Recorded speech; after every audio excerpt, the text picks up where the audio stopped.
It took all the convincing I had to get my mom to put Hector, Bryce, and Aurora in Lenny's car and drive over to Fuchsia's apartment so she could see the place and talk to Crystal. As soon as I open the door for Mom, she's at my ear whispering, if he gets home before we do, I just know he's going to call the cops and tell them I stole the car. She shifts Hector onto the other hip, and even if we do get back in time, he'll see the odometer. He'll know we went somewhere. What am I supposed to tell him? Blame it on me. I say, tell him I was freaking out because my friend needed help and that it wouldn't have been right to ignore her. My mom shakes her head, as if that's going to be enough.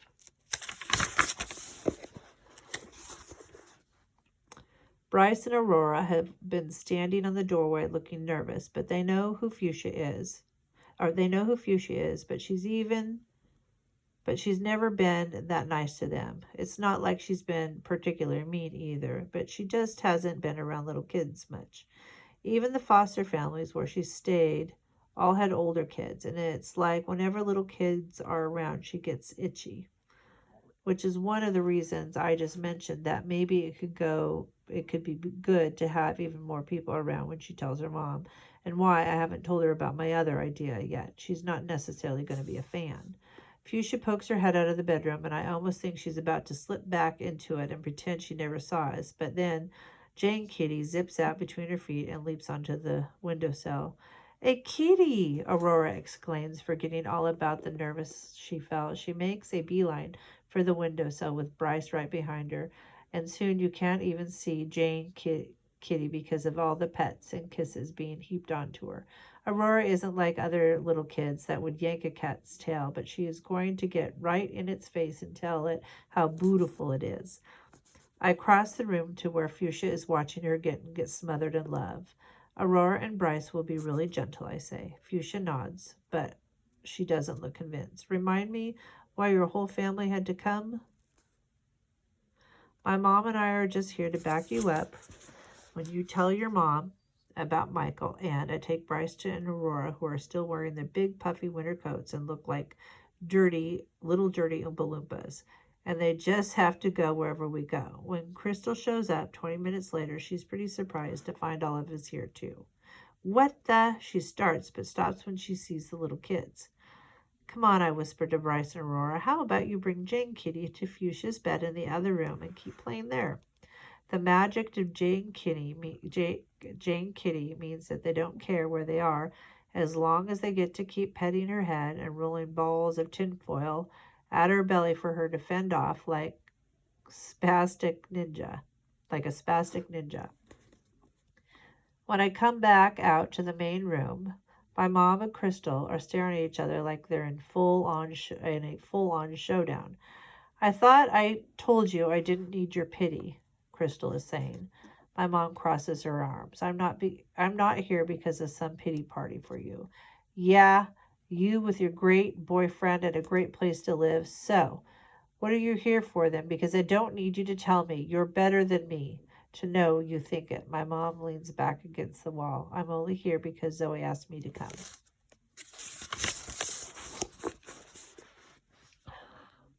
Crystal's eyes find their way to me. I swallow. Fuchsia has something she needs to tell you. Does she? Crystal drops her bag on the floor and comes around the table until she's inches away from Fuchsia. And you needed witnesses for it? Is it that good? Fuchsia glares at the floor. I don't have to tell you anything. Oh, tis Crystal. But what's the point of having an audience if you got something to say? It seems like a real waste to... Stop talking to her like that, I blurt out. You don't know what she's been through. Crystal whips her head around. Oh, really? And I should listen to you because you're her mother and you know what's best? That's my daughter you're talking to, my mom says. Yeah, well, she's in my apartment, Crystal snaps back. Not for long, Fuchsia says. Her voice is so quiet compared to her mom's. Aren't we moving in with Michael this afternoon? Yeah, well, this is still our apartment till that happens, and I'm not about to have... Michael threatened me with his gun, Fuchsia says. Her voice is just as quiet, but it stops her mom cold. What did you just say? Crystal says. He fired it too, Fuchsia says. Not at me exactly, but not more than a foot away. Crystal's voice has gone hoarse. You're lying. I'm not. It's a lie. And you're a liar, Crystal screams. And I'm not going to stand here and... You've been in Michael's car since Tuesday, Fuchsia says. There's no way you could have missed the fact that his passenger door window isn't there anymore. Crystal's face darkens. She opens her mouth, but no words come out. Instead, she just shakes her head. The silence that follows is so complete that I can make out the frantic chirps from the birds in the apartment across the hall. After a long minute, my mom speaks up. If Michael has done that to Fuchsia, then it's pretty easy to imagine what kind of stuff he'd do to you. And I say that, she quickly adds when Crystal's eyes widen, she takes a deep breath, as someone who doesn't have a great boyfriend at all.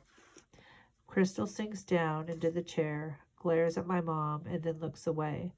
So things are in the pits for you, and you want company, is that it? Crystal is like an immovable rock.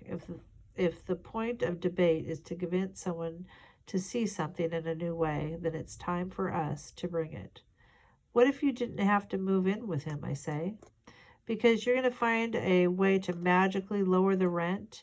And why are you even here? This isn't your business.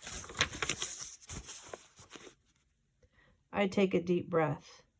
I know 5 people who are looking for a place to live who could help out with the rent. Fuchsia cocks her head at me. What? But you guys have that great trailer in. You can't be serious, Crystal says with a laugh. 7 people in a 1-bedroom apartment? I shrug. 7 people, and not a single one of them is an abuser. 7 people, and one of them once called me a slut, Crystal shooks back. I never said that, my mom jumps in. Crystal glares at my mom. That isn't what your boyfriend told me. My mom crosses her arms. Well, he told me you called me a slut and a whore. So was he telling the truth about that? Because I'm pretty sure he was just trying to destroy the only real friendship I had. That was a friendship? Mostly, I think it was you telling me what I should and shouldn't do. And this didn't seem all that different.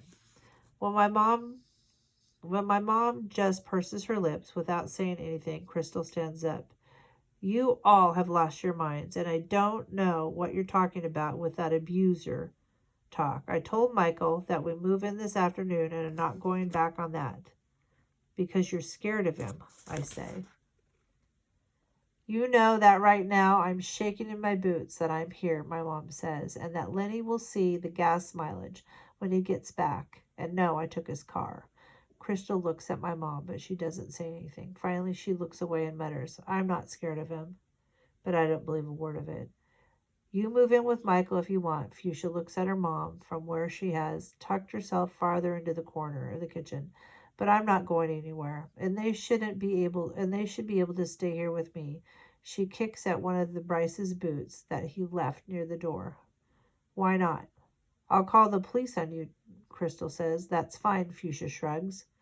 I'll have already called them about Michael. Zoe told me about the protective order, and I don't want that man allowed anywhere near me.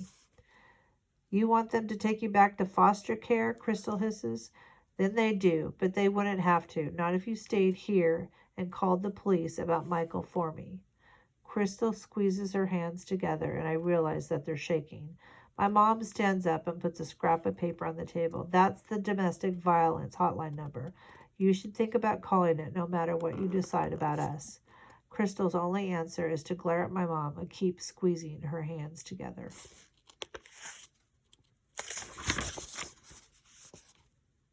Zoe, come on, my mom says. I think it's time for us to go. She bangs on the bedroom door. Bryce, Aurora, she calls, let's go. She opens the door to reveal Bryce cupping Jane Kitty in his hands like the most precious jewel in the world. Aurora is wrapping Bryce's legs up in a bear hug like it's the only way to get out of her need to squeeze something super tight with love. Oh, please, Bryce sobs, don't make us leave yet. This kitten loves us, and we love her. His voice is trembling, and there are tears in his eyes. My mom pauses, and in that pause, I hear a voice, Crystal's voice. You can stay. You can all stay. She's looking at Bryce as she lets out a long breath. We'll make it work.